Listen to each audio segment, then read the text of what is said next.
The goal of this video is to talk about the download and install of IntelliJ. There are many development environments that can work with Java. In this particular course, I will be teaching the course using a development environment called IntelliJ. It is okay to also use NetBeans if you prefer, although all of the examples I give in class will be using IntelliJ. So IntelliJ has a student, they call it the student pack. So if you go in here and you can see the company that makes IntelliJ is JetBrains.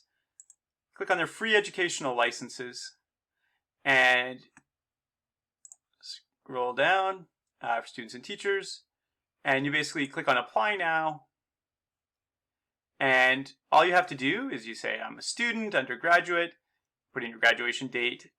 When you fill in the email address, be sure to include either your Georgian college or your Lakehead university email address or college email address. If you don't do that, they can't validate that you're actually a student. So you do need to do that bit. And you click on, obviously you're over 13, read the agreement, and apply for the products. They will then send you an email from JetBrains. I personally have never experienced it going to the junk folder, but if you don't see it come through very quickly, then certainly you could check your junk folder. But it's a really, they've done a great job with how they've integrated their licensing. And then once you have set that up, you can actually just go to IntelliJ download. And what you can see here is there's actually two versions of IntelliJ. You have the Ultimate Edition and Community Edition. The Community Edition is actually okay and does not require any student pack or anything.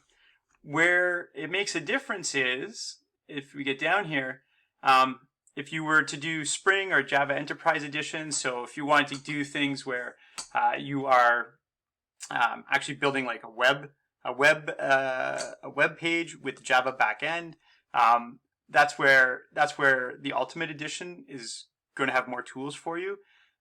Similarly, if you get into some of the database things, we do cover database in the course, but we don't use the SQL tools that are built into IntelliJ. So you don't have to download the Ultimate Edition. You could just get the Community Edition if you didn't want to apply for the Ultimate, but the Ultimate's that little bit better.